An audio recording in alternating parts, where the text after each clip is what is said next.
Good. Okay, that's a quick response.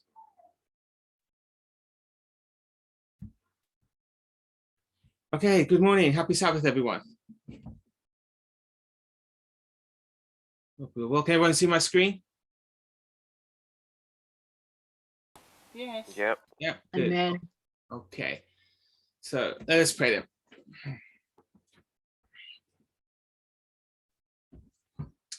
Heavenly Father, we thank you, Lord, for the Sabbath day. We thank you, Lord, for life. We thank you, Lord, for the precious things that we have. Please bless our study today. Help us, Lord, to learn, to improve ourselves, to be faithful to you. Is our prayer in the name of Jesus. Amen. Okay, happy Sabbath, everyone. Once again, this is continuation of our study that we started some weeks back on why people are broke. I've put the latest document on the forum where we did some notes last time. We looked at this idea of wealth. Is it wrong to have wealth? What is true wealth? Wealth is putting God first. That was an important principle. Having lots of money. We had some examples: Hezekiah, Abraham. So it's not wrong to have wealth. It's where we place that wealth, whether that wealth becomes our God or basically our total life. We talked about the idea of wealth being true happiness, contentment, happy relationships, and obviously, wealth is the abundance of something, and there's nothing like a wealth of love. We talk about this idea of trying to make money rich. Talk about little methods and proverbs. Money is a means to an end, not an end of means. The love of money is the root of evil, not money itself. Then we talk about this idea of return on investment. So put in what comes out, and this idea that when we invest in something, whatever that is, we want to have a greater return. Talk about this idea of non-monetary return investments. So having satisfaction, enjoyment, memories, soul winning, taste, recreation, mental health, those kind of things. Talk about the idea of value for money. The idea, is it discounted? Is it a bargain? Is it bought at a reduced price? We'll talk about some ideas there. Talk about our motives. Is it to be rich? And we have two groups of people. We have the consumers and the producers. So are we consumers or are we producers? So I want to make some thoughts now then. We looked at the first thought, this idea they set no goals. So let's just go over that again. Proverbs 29:18, and basically it's a study. So please, if you've got any texts or thoughts, please share them, and then we can add to this document. So Proverbs 29:18.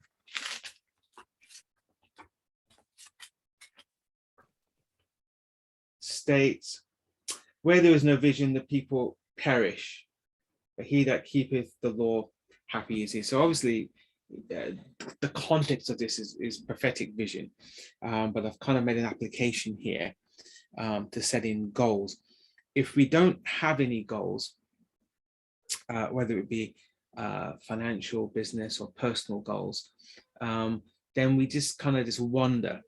So we need to set ourselves goals, and we work towards those goals. It's like when we pray. Otherwise, it says, when you pray, you don't, you need to work towards the answering of those prayers. So we don't leave everything to God. We do what we can do, and then we leave to God what we cannot do. So that's kind of like where we got to. Richard made a post, Proverbs 10:22, the blessing of the Lord, it maketh rich, and he addeth no sorrow with it. So yeah, that's the most important one. So setting goals. So what I want to encourage everyone to do is, after Sabbath, is to set some goals. set some goals, financial goals, set some targets for yourself, what you want to do, what you want to achieve. And it's important that you set yourself some goals. Like I said before, you would just kind of wander and meander. And that's one of the reasons why people are broke, because they don't have any goals. They have no financial targets. They have no financial accomplishments that they want to achieve. And so what they do, they just spend, and basically they are broke. Okay, any points on number one? Anyone want to share before we go on to the next point? So when you say set goals, Yeah. Like how much money you need to save, what you're saving for, Yeah.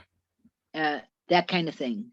Yeah. So, have a target. Some people don't have any reason to save, other people might have something to save for. It might be for a mission trip or holiday, or might be for a car, might be for a house, might be for a wedding, all kinds of things that you need to save for. At least we don't have to save for dowry. That's a good thing.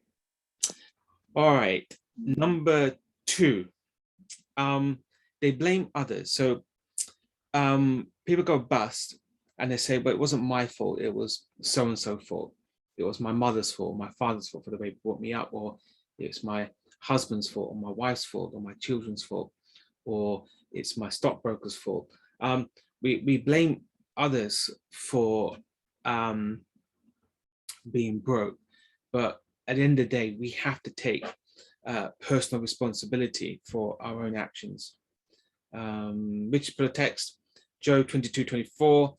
Then shalt thou lay up gold as dust, and the gold of what fear as the stones of the books. Okay, thank you, Richard, for your contribution. Blaming others. So at the end of the day, we can blame who we want, but we have to take personal responsibility for our actions. On the odd occasion, okay, showing a little bit of mercy is we can be scammed. So there are many kind of scammers out there, and we can become broke because we got scammed, and that can happen. It can easily happen. I mean, there's so many people out there that will scam you. Even recently, I don't know, it's amazing how people can hack your information, but someone tried to order some takeaway food in London using my credit card. And I was able to catch it, but how did they get my details? And then another time, and even at moments we can get caught out. I had a call from Royal Mail, or what I thought was Royal Mail, saying, "Oh, I had a parcel, there was some outstanding monies on it, and I need to pay it." And so I didn't do my due diligence properly, and I clicked the button, and next thing is I got an alert from my Barclays card saying, here's authorize this payment. But then I got a call saying, did I make this transaction? And I said I didn't. It was like a couple of £1,000 to some shipping logistics company. So it's easily done. So some people can become broke because they got scammed. So the important thing is just be careful about doing that. In Magda shared a few weeks ago that almost happened to me. Change your card when that, change your card when that happened. I mean, Barclays card was good. They blocked the payment because they thought it was suspicious. They contacted me and then changed the card. In fact, I had to get my card changed twice because of that. And then when I went back to check the email, then I realized it wasn't really Royal Mail. And there's lots of these things about. Same with investment opportunities. I just want to pause and just talk about investment opportunities, and we'll talk about investments later on if we get time. But especially in Africa, the African brethren get targeted very easily with investment scams, and they lose a lot of money. And yes, we can blame the scammers, but at the same time, we don't do our due diligence. We don't check things. And what happens is people in Africa who tend to be short of money, they're desperate to try and better their circumstances. And what scammers do, they'll come up with some fancy website, invest money, get lots of daily returns. You can't get your money out until like 60 days. But when you recruit people, you earn bonuses. And what they do, like the first couple of months, you earn some money, you can draw your money out. And what it does, it lures you in. So you know what, I'm going to put more money in. And the next thing is you never see your money again. And what they do, they'll have a London address. They'll put up pictures, of the team. The finance director, the managing director, the investment director. It all looks legit. And then you pay your money. And been ordering more blender bottles. Ha ha ha. Yes. And by the way, that's an interesting point. We had the blender thing, and obviously some of you haven't forgiven. It was on LinkedIn. It looked legitimate. It was a legitimate post. Buy a blender bottle for 99p. But I always use my credit card when I'm buying things. I never use my bank. I never use my bank. I always use credit card because you get those protections. So there were a number of scams. One of them, I remember when I was in Uganda, and a lot of the South Sudanese brethren were caught up in this scam, and more getting drawn into it. And it's a company called Century Trade. And when I looked at it, someone asked me about it, is this a good investment? When I looked at it, it had this London address. And the first thing I noticed on the website was it was not registered with the Financial Conduct Authority, the FCA. So any UK company that claims to be an investment company, that claims to be a place where you can give us your money and you get greater return, if not registered with the Financial Conduct Authority, just stay away from them. Okay, they're probably 9 times out of 10 going to be a scam. When companies start up, etc., you always check company's house to see if they are licensed. Okay, yeah. That's the other thing is, even if you're a licensed company or you register with company's house, you can still be a scam company. So never underestimate that. So what I did was I contacted the address they had. It was, I think it was an address in Leeds. It was Leeds or Manchester. I contacted the admin of that building, and I said, you have a company here registered with yourselves, a tenant, called Century Trade. And they said, we've never heard of this company. So I showed them the website link, and they said, okay, thank you. We're going to report this to the police. Then I tried to search the supposedly team members, using their names. And what I discovered is that there were fake pictures, but the names were actually genuine. So they used genuine names with fake pictures. In other words, they used genuine names of people, but when you look at their pictures, it's fake. And then there was another investment company someone asked me to check out, and it was exactly the same thing. They used some UK address. I checked it. It was fake. I reported them to the FCA. And the other thing as well is they had this black lady on there, high-flying black lady. And but I managed to find out the real identity of this black lady.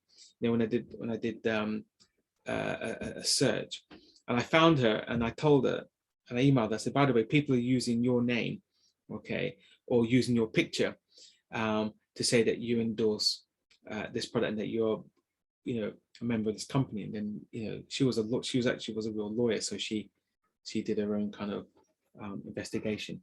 So please, there are scam companies. All right, be very, very, very careful. If you're in any doubt, and if ever you want me to check something out, by all means, get in contact and I'll have a quick look for you. Okay, but there are many scammers out there, but we have to take responsibility. Okay, any other thoughts on point 2? Yeah, I had a a point or a question. Question slash point.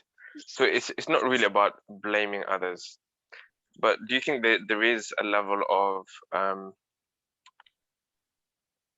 how you've been brought up and your parents and a bit of a historic legacy? I think why I say that is that, you know, when you look at America, there's certain people who are generationally poor, and they can't get out of that cycle, and sometimes because of the situations they've been put in, maybe they never learned they never had the ability to save so much, and you have this kind of poverty kind of handed down, and some of it is circumstantial, but do you think it's something that how you're brought up does actually play a huge influence on your ability or your efficiency in saving? Yeah, of course. And also what you've been left. So if you've been left some a certain amount of money, it's easier to invest when you've been left some money than if you haven't been, or if you've never been taught to save from when you're young, if you never had any expendable income, you never got to a point where you actually had some, like, you know, some allowance or something that you can save. If you're just living hand to mouth, then you haven't built up the principle of saving. You're just kind of stuck in this hand to mouth mindset. Yeah, that happens. Of course it does. But at the end of the day, we still have to take responsibility for our actions. And that's why, you know, that's why we're here to help help one another to break out of those cycles, to break out of those bad habits and unlearn those things. I'm just trying to think, you know, in my own history. My parents, I wouldn't say my parents were particularly good with money, but one thing my dad did do, he'd always invest in our own property. So we always had our own house. You know, we avoided renting, so he would always invest in our own house. But from an early age, I don't know what it was. The first remembrance I had of saving was getting these post office stamps.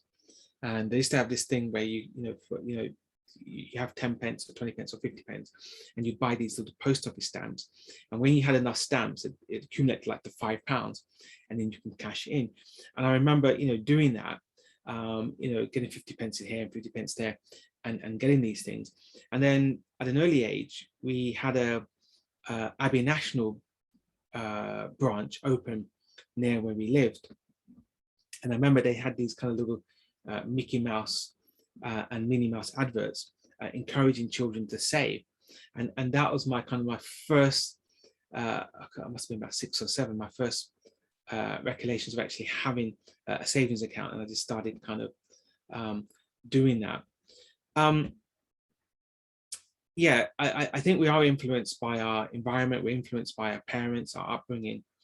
But what we've got to do then is we've got to change, those things, change the way we were brought up and the habits that we were influenced on. So we have, I think so, Tom, because victim blaming doesn't sit well with my soul.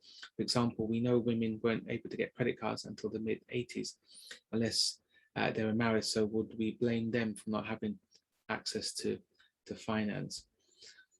Yeah, it's a difficult one. I think the point really with number 2 is we can blame as many other people as we want, but if we're broke, we're broke. I can blame my parents, I can blame my wife, I can blame my children, and children can make you broke, by the way, but we can blame who we want, but I'm broke. So it comes to a point where we have to then take responsibility and say, okay, are we going to remain in this condition, or are we going to change things? And that really is linking in then to point number 3 about making excuses. We can make excuses that we broke because of the way I was brought up, my circumstances. We can make those kind of excuses. We can make the excuses that I don't earn enough. We can make excuses that I don't have a job. But the point is, whatever circumstances we find ourselves in, okay, we can, slowly but surely, we can get ourselves out of and if it means sacrificing and giving up certain things until we can get out, then yeah. I remember Ellen White saying that if we're in debt, eat porridge every day. Okay, I mean, really skimp back and have minimal, kind of porridge every day until you can pay the debt off, until you're debt free. And this is really the things about our circumstances. It's very easy to make excuses. I can make excuses, and I do make excuses. But at the end of the day, I've got to take responsibility. And once I've taken responsibility and I've acknowledged that responsibility, then okay, what have I learned from that situation? Proverbs 13:11, wealth gotten by vanity shall be diminished, but he that gathereth by labor shall increase. Yeah. Okay, any thoughts on number 3? Yeah, can I add a couple of points? Yes, please do. So there's 2 main things that I've noticed in my observation of how other people have kind of managed their money or invested, and 2 main lessons that I wanted to kind of share. So the first one being, and it's kind of off the back of, I think it was the first or second point, blaming others. So having complete ownership of where your money is going and what it's being used for is always the best and safest option, I feel. We spoke about scammers and so on and so forth, giving your money to somebody else so that they can deal with it. No, let's not do that, because then you remove that ownership, that responsibility from yourself, and you lose that control. So for me, having complete control over where my assets are and what they're doing always seems to be the safest option. And then I know what exactly is going to happen when it's going to happen. Then the second point, I think you may have touched on it briefly, but this principle of time. Over time, if you put your assets in the right place, generally they will accumulate. So nothing can really beat time, and it's kind of one that we've probably not really promoted too much in the circles that we find ourselves in. But I would encourage leaving our assets in a not necessarily a lucrative place, but a place that would build enough of an increase over time that it would grow and hopefully accumulate wealth. And that can be done through various means. But that's really the principle. Instead of seeking the quick wins or the get rich quick kind of options, allowing sustainable growth to take over and be the principle will always be a safer option. Yeah. I just want to clarify this one point about having complete ownership of your finances. You do need to have complete ownership of your finances and control. But there are certain like investment funds or certain savings places where you hand your money over to investment companies and they invest the money for you. So even like with pension funds. So for example, I put my money into a pension fund, and there are investment analysts who will put those money into funds. Now I can't control them. The only thing I can take ownership control is what fund I put my money in. Yeah. So yeah, I'd still suggest that's still you having control. Yeah. So I agree with that. Yeah. I just wanted just to kind of clarify that point. But when you hand your money over, I mean, like when you have an investment ISA, I'm handing my money over to investors to invest my money.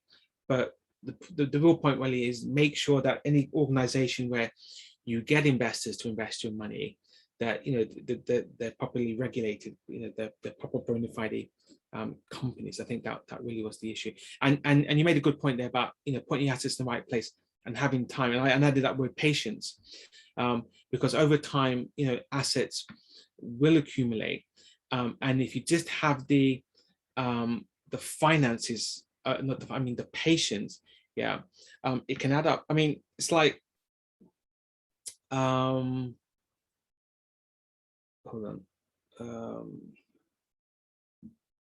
on. It's like people who say they've got no money, okay, but if you just put aside £1 a week, for example, you just put £1 a week into a savings account, in 1 year, that's £52, yeah.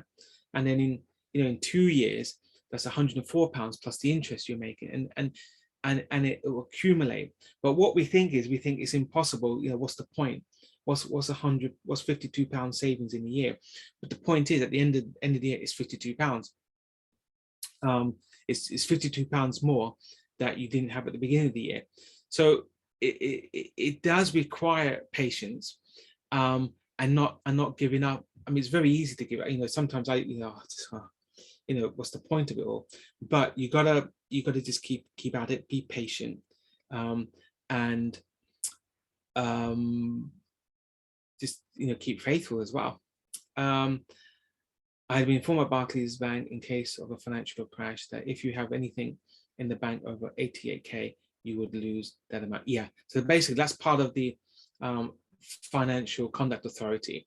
So what you do with that situation, and that only applies for within the UK, is you don't have, for those of us, for those of you, should I say, us may have that, you wouldn't put more than 88k in any one particular bank account or fund, right? So if you had, say, 200,000, you'd put 88 in one account, you put another 88 in another account, and you put the 30 odd in another account, so that each account then is protected by that. Okay. I'm glad I don't. Yeah, you don't. You don't. Yeah, don't have to worry about that. So yeah. Can I ask a question, Manjit? Yes. Rayan was saying about don't trust anybody else with your money. Was that what he's saying basically? I think. Well, I'll let him explain that. Go on, Rayan, if you want to clarify that, what you were saying, because I clarified what he said, but let him put it in his own words. Okay. I'll probably use an example, one that kind of happened to a very close family member. That person had allowed another individual, after being kind of advertised to, I think it was over Facebook or something, that they would take 20 grand of their money and put it into, some stock or some share, and be able to flip it after a couple of months and, at least double that money. So that was an individual who wasn't regulated, and that only happened after, it was kind of invested and lost, that I found out about it. On the contrary, that person could have gone to a well-known, trusted platform that allows investors to invest their money themselves into regulated kind of mutual funds or index funds or ETFs, or some kind of stock or company, and do it all themselves, for next to nothing. And they could have had control of that process, instead of losing that 20 grand. That's a significant amount of money for anyone to lose. And so that's what I mean by that. It's kind of understanding. It takes maybe a little bit of learning, but not much, to just have that control to put your money where it's in a safe place. Oh, okay. Because I just thought you mean you just against investing or anything like that, but you're not really. It just you need to trust the people that you're investing in. I mean, you place your investments in, like you said, probably somebody that's bona fide, that's registered. So I'm 100% for investing. And I do it myself. But I understand where my money's going and why it needs to go there, and the process behind that. And that's what I mean. That's the point that I'm making. Instead of giving it over to somebody else, that's just saying they can give you this, incredible return on your money, and they have no substantiation, no backing behind them in order to do that. So it's just being careful about people that, give you very nice promises and not be able to justify them. okay, thanks. Understood now. Yeah, and trust sometimes comes easily. You can trust people. I think it was a couple of years back, there was a big scam within the Adventist church in the UK. It was like 3 or 4 youngsters in London or something, and they got hundreds of thousands of pounds from pastors and churches to invest their money, and it was a big scam. So be very careful. I would never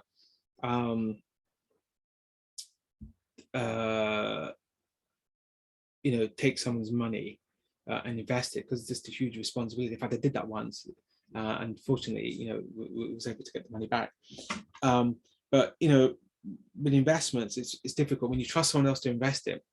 They could have bad luck and you can lose the money, or they could take advantage of you. So, and even your relatives, you got to be careful with that. So yeah, I think Ryan's point was, is just take responsibility where you invest your money and who you invest it with. Okay, and just be sensible. Don't try and do these quick rich type programs. It can be dangerous. I did that too. It's a big responsibility, too much pressure. Yeah, it's difficult. Because if you lose it, and I do a little bit for friends sometimes. I'll show them when to invest, but then if it all goes wrong, it's like you get blamed. Just like the blender bottle. Some of you still haven't forgiven me over the blender bottle, which was 99p. And then when I gave you very genuine investment advice, put £100 here and you get 50 quid back straight away. You get £75 back straight away. None of you kind of believed me really, and it's still there. You still can get 75 quid, but you just not availing yourself of that opportunity because you think you got scammed over 99p bottle. But anyway, never mind. Okay, so don't make excuses for that. And we can be in financial strap. We can find ourselves in financial difficulties. Okay, for sure. But the idea is let's do something about it. Let's leave those things behind, and what are we going to do now about our situation? Okay, people that are broke, they abuse their credit cards and they get into debt. Yeah, it's easily done, easily tempted to do. I mean, what I try and do with my credit cards is I only put money on my credit cards when I know I can pay it off at the end of the month, or if I've got a sound rationale for using my cards. Matthew 18:30, and he would not, but went and cast him into prison till he should pay the debt. So basically, when you're in debt, you are a slave. So I just brought that point in. Personally, I think credit cards are good, right? Credit cards are good if you sensibly. So I have a number of credit cards. So I have, for example, a Santander credit card, and when I use it to buy petrol, I get 3% back. When I use it in department stores, I get 2% back, and when I use it in shopping, like at Tesco's, I get 1% back. Basically for doing nothing. I have a Barclays card. Anytime I spend anything on it, I get 0.5% back, and American Express, I get points. So I try and put everything through my credit cards, but then I pay it off at the end of the month, and that way I actually get a little bit of money for free. And another question, do you have to have a certain amount of money in the bank to get a credit card? No, Can anybody get a credit card? Most people can get a credit card, right? If their credit history is okay. If your credit history is not okay, then you can get special credit cards for people who don't have really good credit. But this day and age, it's quite easy now to get a credit card, even if you haven't got good credit. And really, you don't need massive amounts in your bank account. You just need to have some credit history. If you have over a certain amount in banks, they only cover up to that amount when it is up to you to pay for insurance to cover the amount plus that. Okay, so yeah, so most people can get credit cards. Just be careful, using them. One of the things, to help you, especially in the UK, I'm not sure about other countries, is to strengthen your credit history. You need to be on the electoral roll, for example. You need to prove that you exist. be on the electoral roll, okay? Keep your debts, or keep your monthly payments up, keep your debts minimal, and little things like that, help to improve your credit. People are broke, they can't build savings. This is important. You've got to have a strategy to build savings, even if it's £1 a week. Put £1 a week away, okay, into a savings account, or put £50 a month or something, okay. Just get into the habit of putting little bits that you can afford, to do that.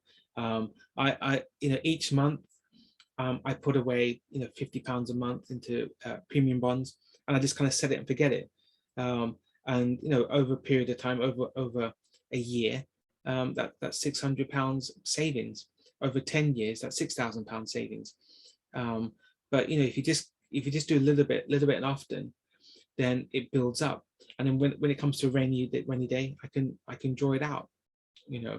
So I want to encourage everyone just to minimum commitment.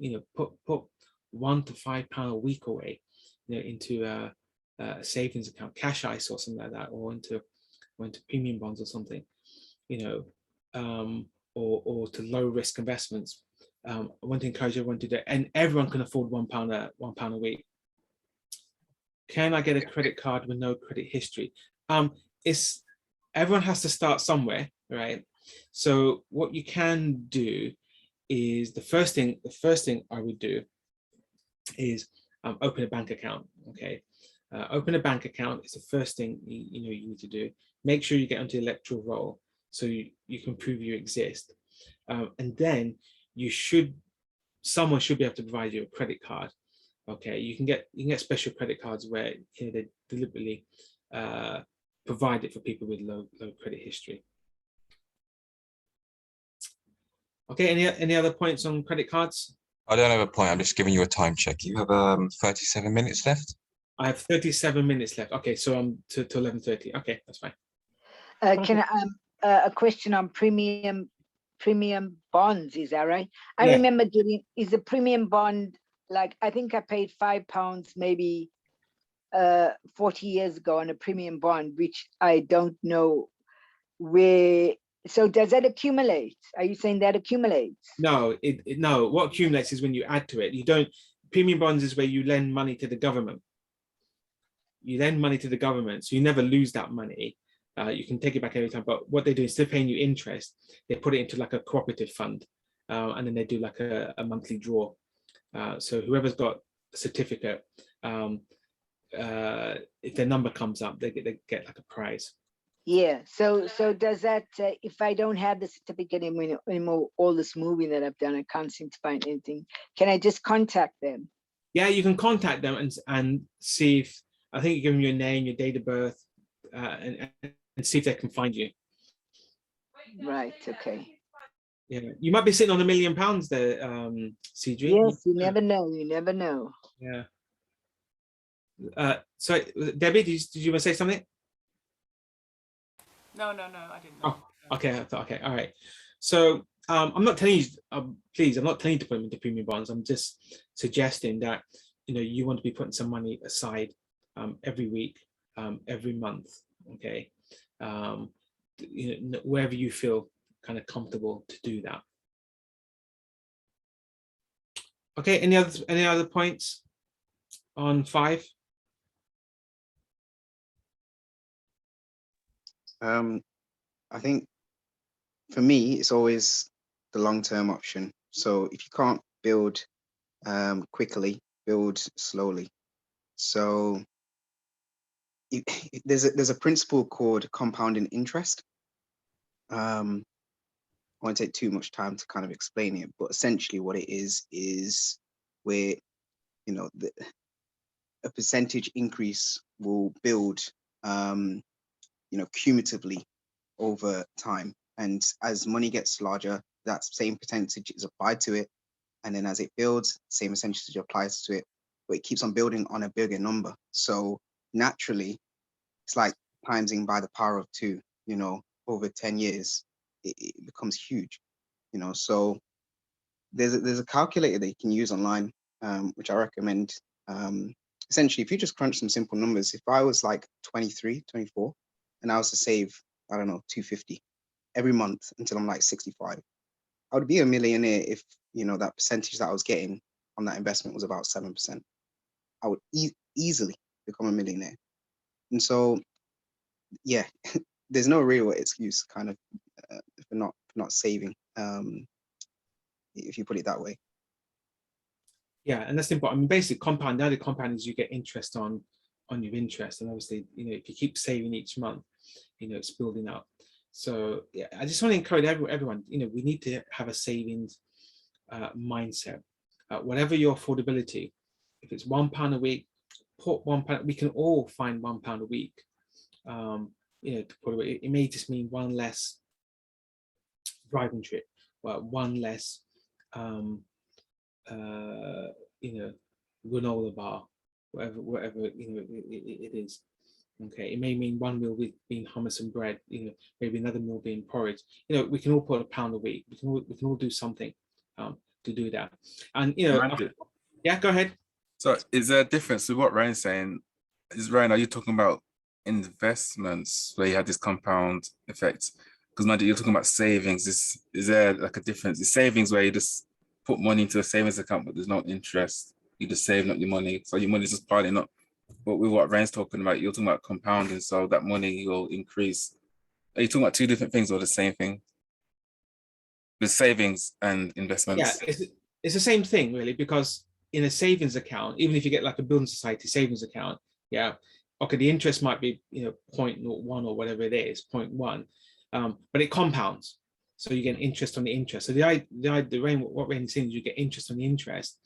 And if you add into it each month, okay, it's going to accumulate, you know, fast. So savings, investments, it's you know, wherever you want to put your money, it's the same thing really. Rayon, is that fair? Have I represented you fairly?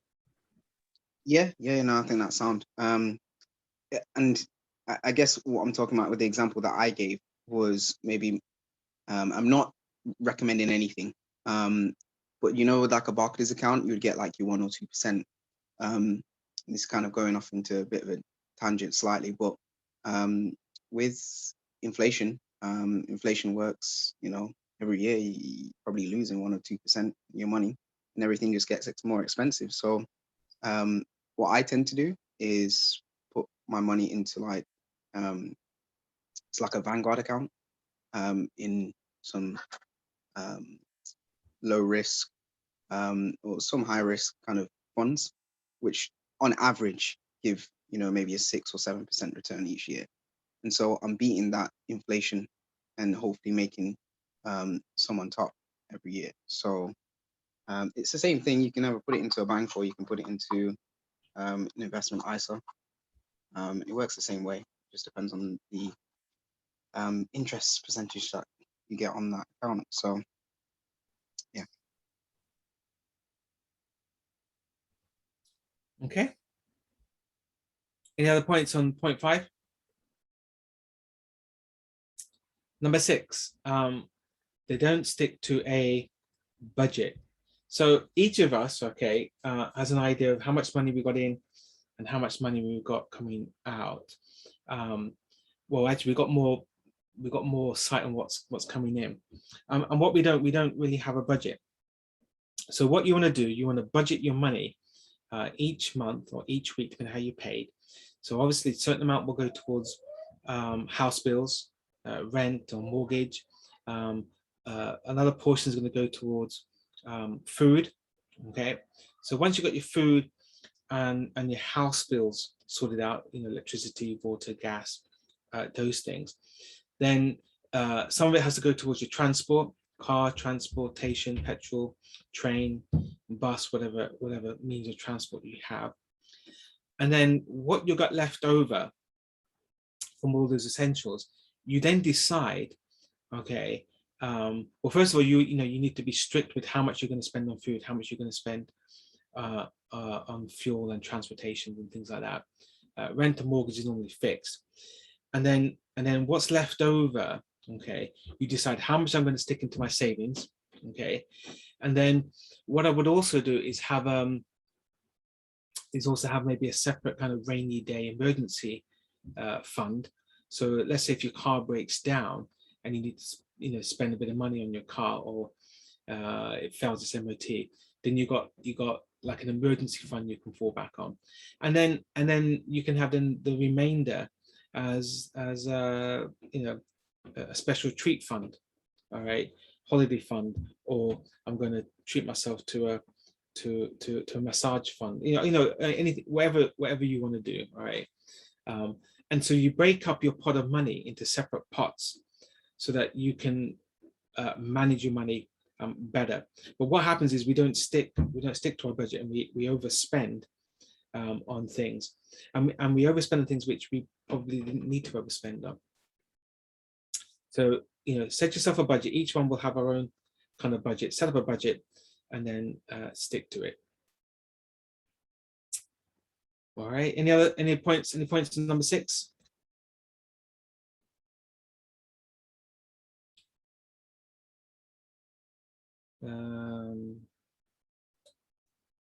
Sophie, yeah, the enjoyment fund. I'm not quite sure what the hen enjoyment fund is, but that sounds just as good as the enjoyment fund. But yeah. Okay, right. And Sophie's always fun to be with. I like being with Sophie. She especially with her enjoyment fund even. Okay, so stick to a budget. Have a budget and stick to it. They want to impress others. Did someone have a point, by the way? So I thought I heard someone's voice. Number 7, they want to impress others. In other words, there's a saying, keeping up with the Joneses, is to say, if such and such has got a nice car, then I need to have a nice car to prove the point. Or if they got BMWs, then I need to get a BMW, to impress others. Please don't do things to impress others. Don't buy expensive clothes just to impress others. If you're going to buy an expensive clothes, buy it because it's good quality and it will last, not because it's to impress others. It's a wrong motivation. Remember years back when the companies I worked for, it came with a company car, and in the end they gave you the option of just having a cash payment and you buy your own car. And I remember all my colleagues, they were driving these really nice BMWs, and they were nice. I got to drive one, and they're really nice to drive. But would I buy one? Probably not. So I get money each month. So I decided to get, so I got a kind of, it was a 6-month-old car. I think it was a Vauxhall Vectra. So I got kind of like a higher end Vauxhall Vectra. And when I took it to work, they all laughed. My colleagues laughed at me. What you're driving, why you got that for? And at the end of, a few years, 3 years, the car was all fully paid for. It was mine. And at the end of 3 years, we all got made redundant. And I remember they lost their car, and we had like a little reunion, and they all came in these kind of banged up Ford Fiestas, I remember. And I still had my, Vauxhall Vectra, which was still in good condition, 3 years old, and it was mine. Now imagine if I'd have bought a BMW, I'd still be paying the loan off on that. And the problem is, when you get higher end cars, they're higher, they cost more to maintain. And plus, I didn't want to get a car just to impress others. I needed a good car, reliable car that gets me from A to B, rather than trying to impress others. And I don't know about you, but you see someone's car and think, oh, that's a nice car, and you think, oh, I won't mind driving that. But then you come to your realization that no, you know what, I don't need to. As long as I can get A to B comfortably, that's the important thing. Okay, so any points on number 7?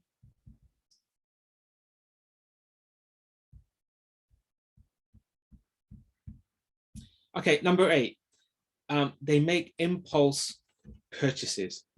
Okay, I think we're all guilty of impulse purchases, but it brings me back to the point right at the beginning. Every time I spend money, I'm asking myself, is this a good return on investment? And two, is it value for money? And if it kind of meets the two criteria, then I'm more open to an impulse purchase, okay? But only if I can afford the impulse purchase. If you can't afford the impulse purchase, then you're gonna get yourself into trouble. And a lot of people are broke because they make impulse purchases. Always ask the question, do I really need to buy this? Do I really need to, to use this? Okay. Does that, Go ahead. does that impulse purchases, is that the same as them ones that give you a time to make this purchase? Sometimes you get that clock. And it's only at that price until that clock goes down. Is that the same or is it different? No, that is different. I mean, when the clock's timing, that's just pressure. That's putting pressure for you to buy, right? The same time. So it's trying to get the impulse purchase. An example of an impulse purchase, you're a bit crackly there, Richard. But an example of impulse purchase is like you look on eBay or you look on Amazon. And think, oh, actually, look, that's a good bargain, right? But do I need it? Am I going to use it? And I have to admit, I've bought things in the past that look good, sounded good, but do I use it often? No. And then you realize that that was an impulse purchase. But I always try and filter it through return on investment and value for money. And if I think there's a good purpose for it, then yeah. So always think and process before you buy something. Okay, or at least reason it through. You may have the wrong reasons, you may have the wrong evaluation of it, but at least you've spent some time to think about it and rational. And of course, is it within your budget? Can you actually afford to buy it? And the first question is, do you need it? Okay, any thoughts on number 8?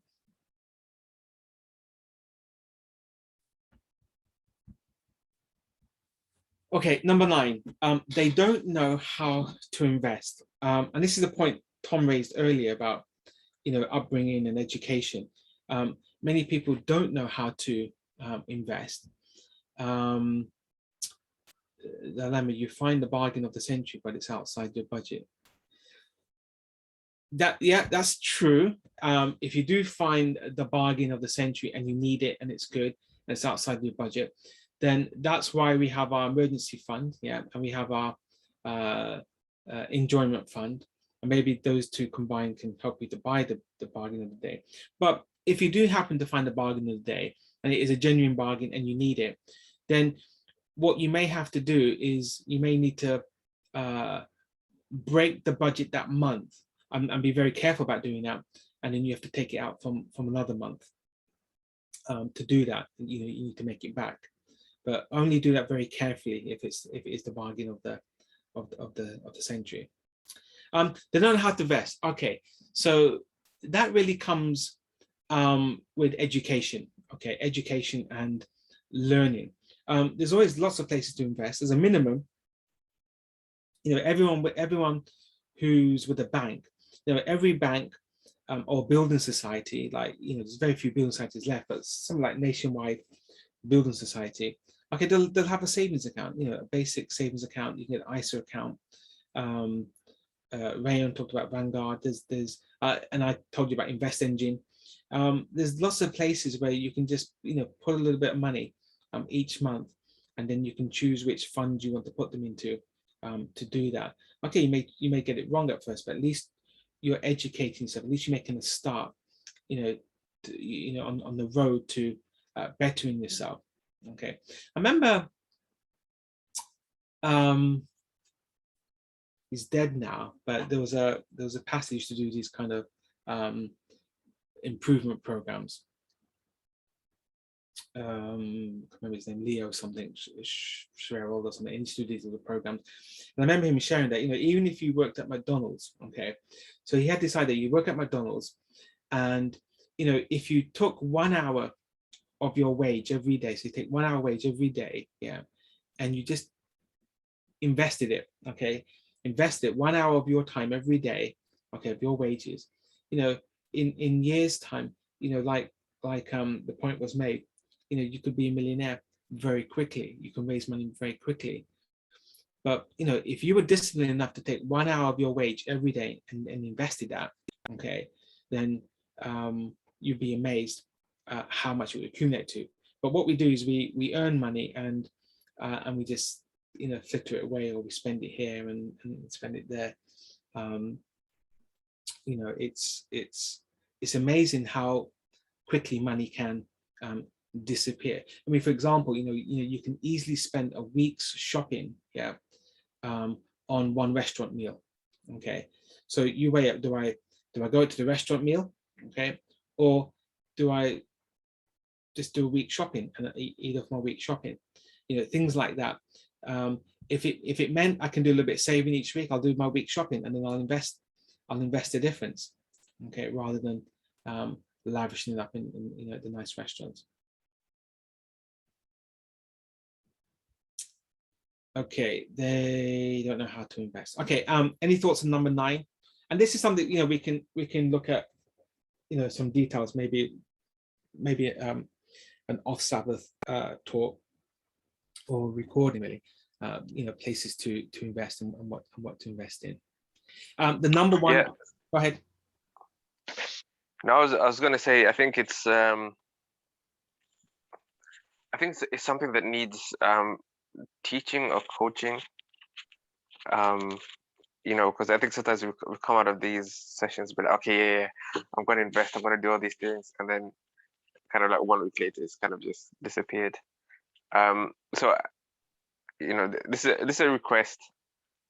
Maybe we can have like some regular workshops on just kind of like an ongoing principle, kind of like diving deep, almost like, if you go to a lecture on any subject, you can't get everything you need in that one lecture. So just like workshops on where to invest, like what's good to invest in currently, just a way to encourage each other to continue investing and saving, and just kind of keeping it fresh in the mind, because we're all going to have like a really good week. We're going to be like, okay, I'm not going to the restaurant, I'm going to save this, I'm going to buy that. And then the next week, we've forgotten, something happens, we go to the shop, find a bargain, and just purchase it. So I think it's something that,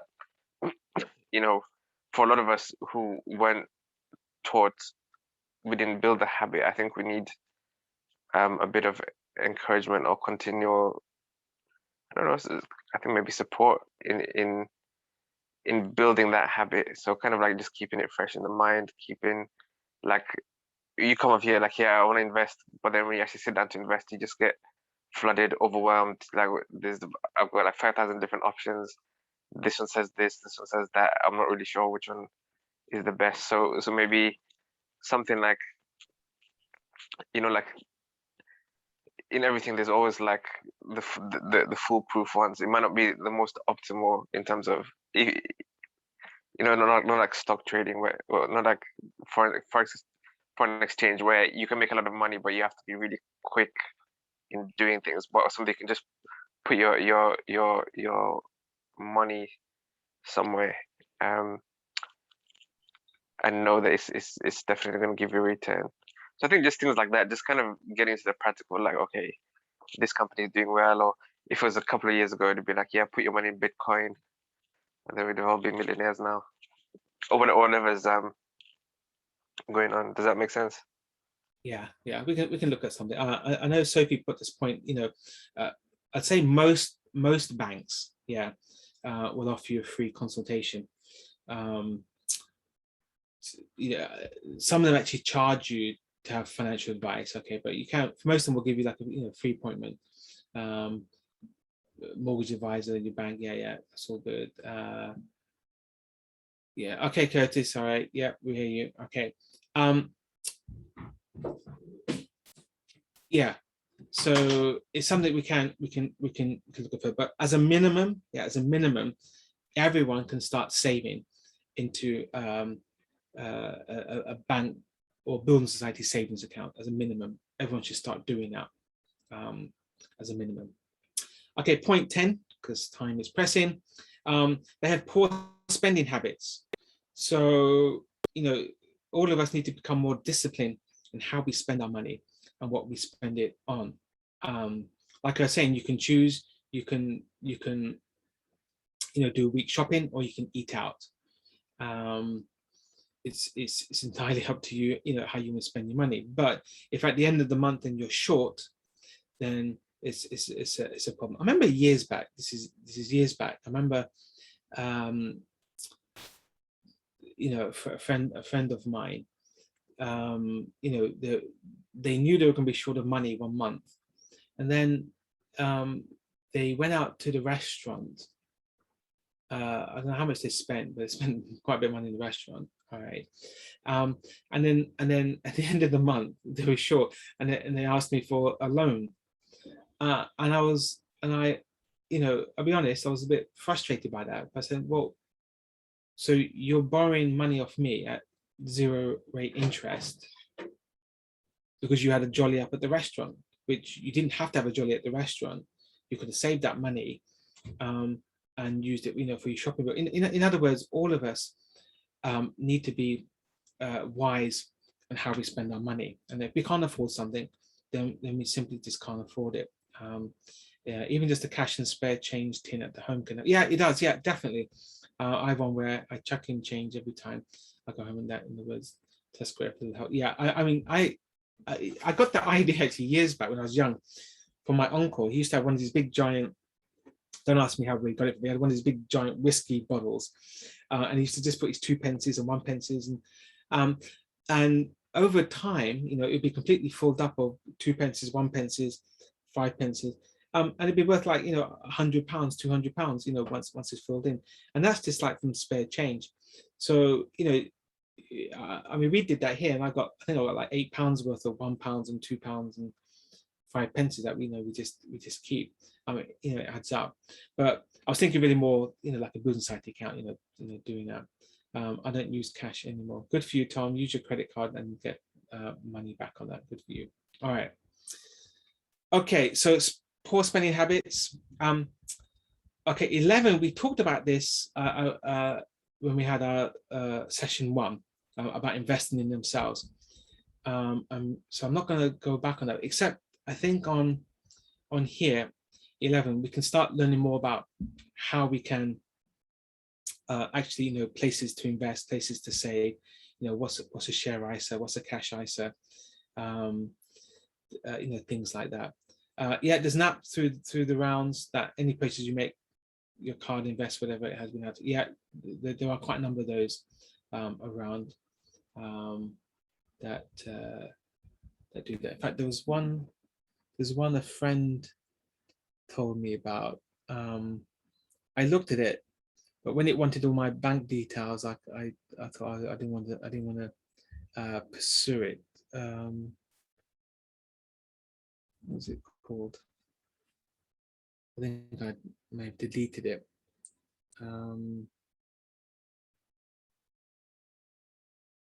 Yeah, but there are a number of those kind of things where they round up your money, and they do that. Yeah, I can't.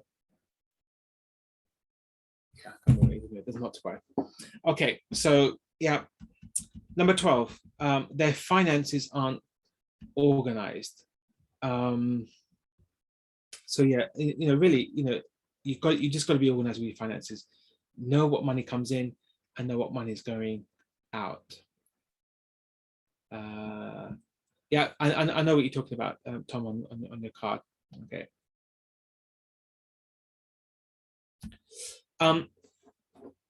So you got to be organized with your finances, and just know where your money's coming in and what you can afford.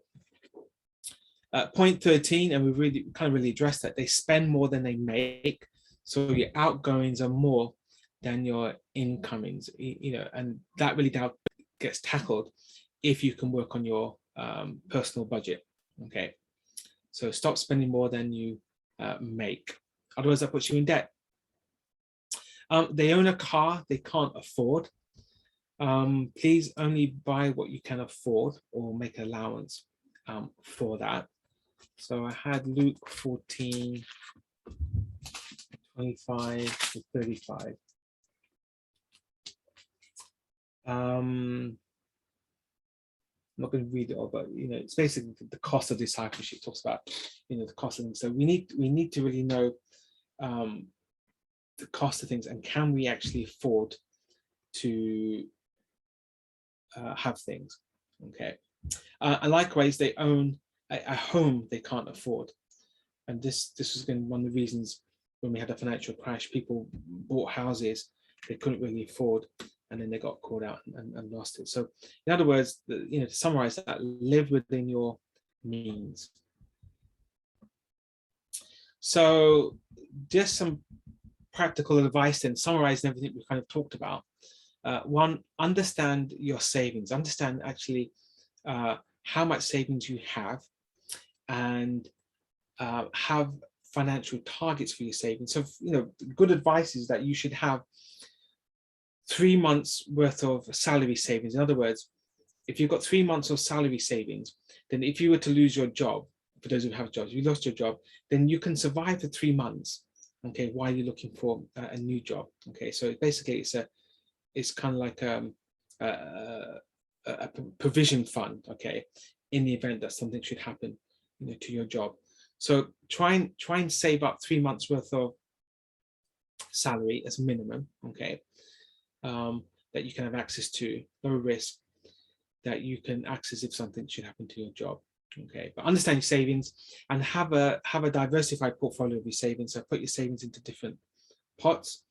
So I would put like 3 months of my salary into a cash ISA and just leave it there. Okay, or premium, or something very low risk, so you can access very easy. Pay down your debt. So get rid of your debt as fast as you can. You want to eliminate your expensive debt first, so credit card debts, overdrafts. Okay, we should never be living in overdrafts, please. So pay off your debts. Do all you can to pay off any of your debts. Okay, and try and learn why did I get into debt in the first place, and try and avoid that. Invest your money. Okay, so invest your money into good places. Money that's going to compound you. Even Jesus talks about this principle, the 1 talent, the 5 talents, and the 10 talents, and he said as a minimum to the person that had the 1 talent, you could have put it into usury, you could have given it to the banks just to earn simple interest. So invest your money into to safe things, into safe things. Okay, protect your assets. So assets that you have, again, you want to kind of be careful of where you're risking, your investments, but protect your assets, protect your life, protect your property, protect your car. So you should all have insurance. Make sure you all got house insurance. Even if you're renting a property, you should have house insurance. Okay, because if you cause damage to the property, you're liable for it. So everyone should take some kind of house insurance, building insurance, contents insurance, if you're renting.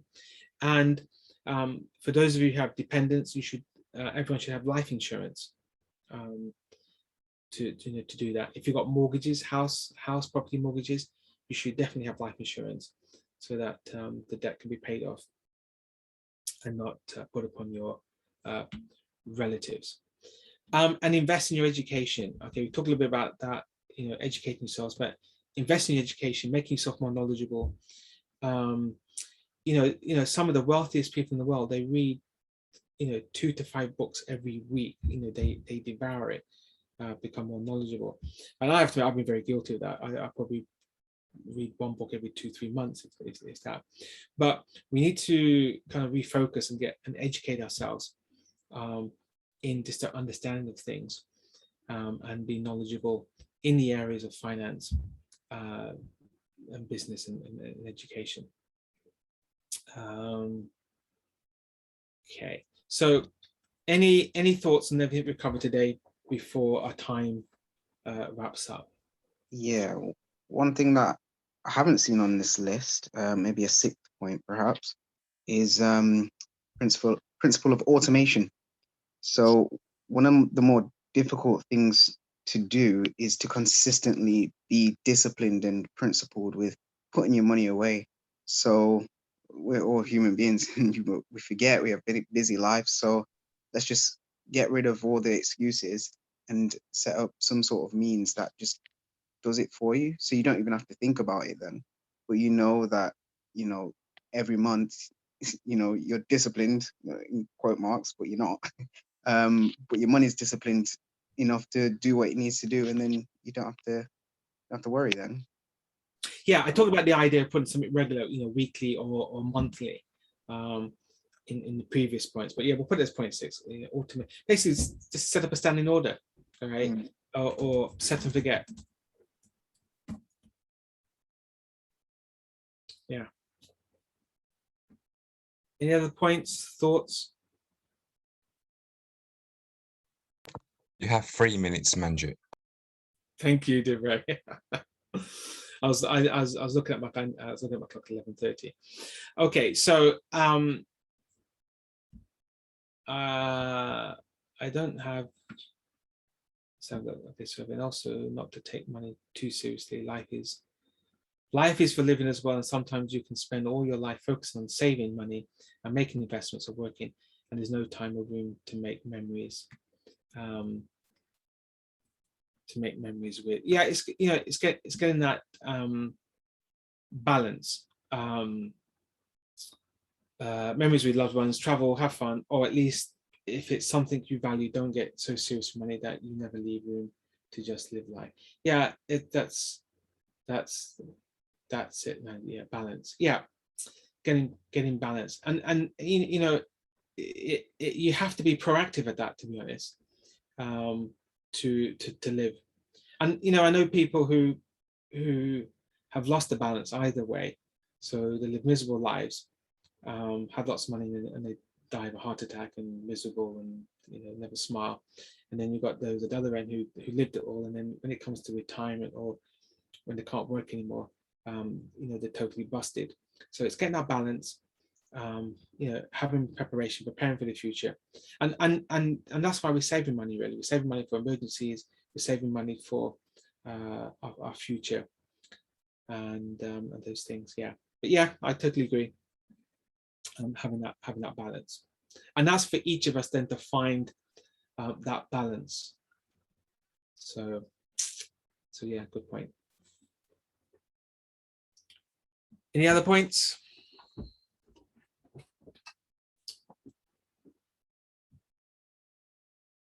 What's that Bible verse? Lay up treasure in heaven. What's that? Keep your treasure in heaven. Oh, is it lay up treasure in heaven? I'm looking for it now. I can't remember the top of my head, Richard, but yeah. Lay your treasure in heaven. Yeah, please. You know, this is not negating, you know, our spiritual duties. Laying up treasure in heaven. It's the point I'm making here is that you know, we shouldn't be broke. God's people shouldn't be broke. Okay, but we're broke because we're in bad habits. So this is not about negating anything about having our treasures in heaven and thinking about heavenly things. It's about really educating ourselves, being better stewards of what God has given us, and not putting ourselves into difficult. Most of the financial difficulties we find ourselves is not every time, but it's because we put ourselves in those situations. Okay.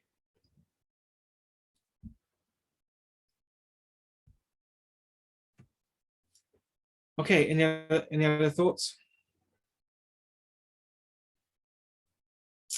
Okay, so our time is up. Okay, so this Bible text, I mean, please, let's not take this Bible text out of context. Okay, so Matthew 6:19-20, lay not up for yourselves treasures upon earth where moth and rust doth corrupt and where thieves break through and steal, but lay up for yourselves treasures in heaven, where neither moth nor rust doth corrupt and where thieves not break in. That has nothing really to do about anything that we've really discussed. So please don't think there's a contradiction or a dichotomy on that one. All right, everything with this. Like I posted Manjit about it's better to walk with the lowly than to walk with the proud to share the spoils. Yeah, Richard, but that's nothing really to do with what we've been talking about today.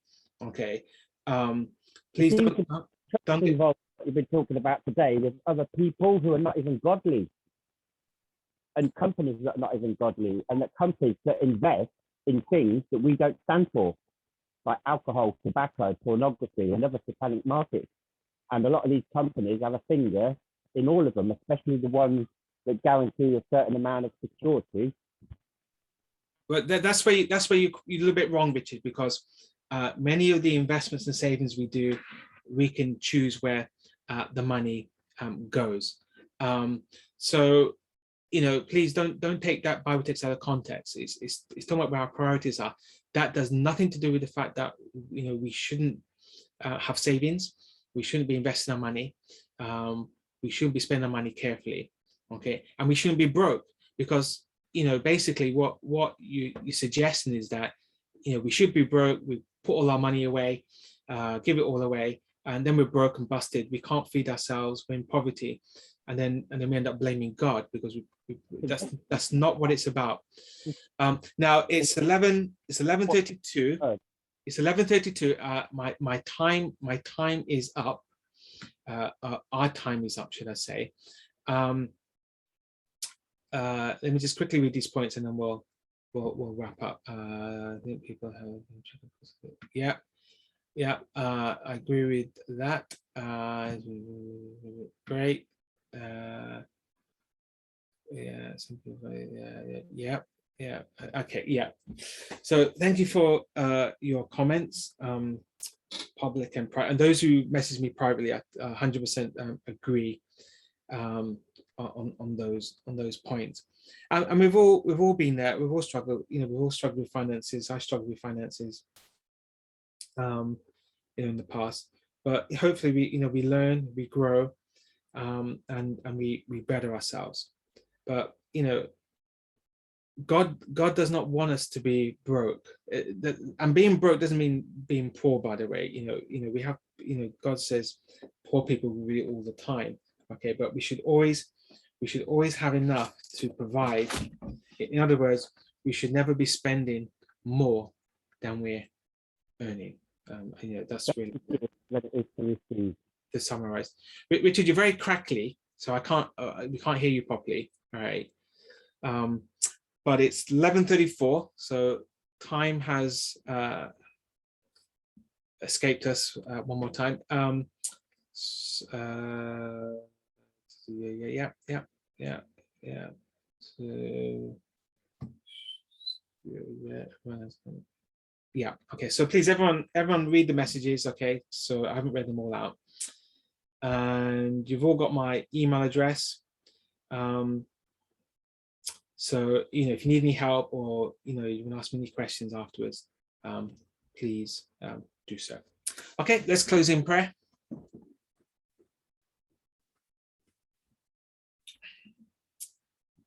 Dear Heavenly Father, we thank you, Lord, for the many blessings and provisions you've given us.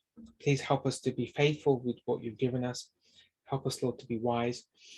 Help us, Lord, to use what means you've given us, however small or large, to your glory. Please bless us. Please ever keep us to remind us, Father, that we are your children. It's our prayer in the name of Jesus. Amen. Good Sabbath, everyone.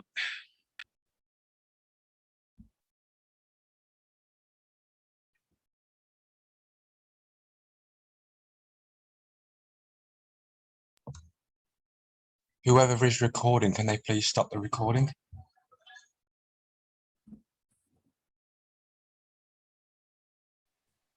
I think if the host not debraced it, I think you can stop it.